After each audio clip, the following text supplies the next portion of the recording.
जिल्हा परिषद पंचायत समिती मतदानास आज प्रारंभ झाला असून जास्तीत जास्त मतदारांनी मतदान केले आहे। मतदानाची टक्केवारी निश्चितच वाढेल। टक्केवारी वाढल्याचा नक्कीच फायदा होईल। काही जागेवरती भाजप शिवसेना एकत्रित निवडणूक लढत आहे, त्यामुळे युती तुटल्याचे म्हणणे योग्य नसल्याची प्रतिक्रिया खासदार संदीपान भुमरे यांनी माध्यमांद्वारे दिली आहे।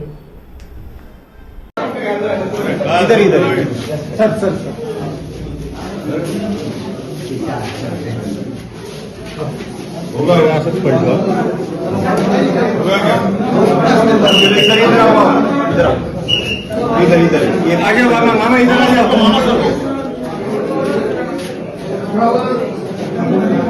488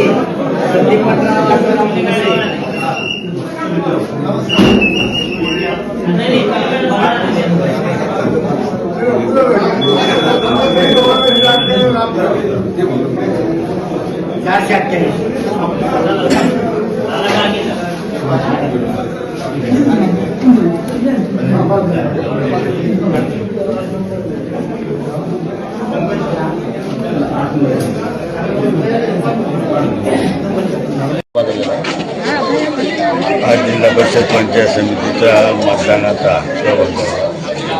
मी जसा हक्क बजावला तसा सगळ्यांनी आज मतदानाचा हक्क बजावा ही मी सगळ्याला विनंती करतो। मतदारांचा मोठा प्रतिसाद पाहायला मिळतो। आपण बघितलं असेल मतदानाचा प्रतिसाद हा खूप म्हणजे सकाळी सकाळी इतका काही प्रतिसाद आहे। मला वाटतं मतदानाची टक्केवारी ही निश्चित वाढल्याशिवाय शिवसेनेला त्याचा फायदा होईल।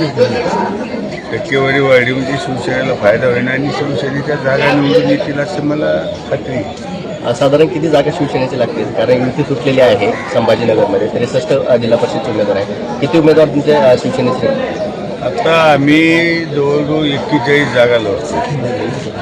युती काही जागेवर युती आहे, काही जागेवर पण आता गंगापूरला युती आहे, त्याच्यानंतर वैजापूरला युती आहे।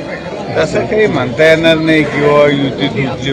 काही जागेवर युती आहे, काही जागेत थोडंफार स्थानिक लेवलला झालेलं आहे, त्याच्यामुळं फार काही परिणाम होणार नाही। पण सत्ता ही येणार आहे आणि भगवा हा जिल्हा परिषद फडकणार आहे, पंचायत समितीवर सुद्धा भगवा फडकणार आहे, त्यात कुठेही शंका नाही।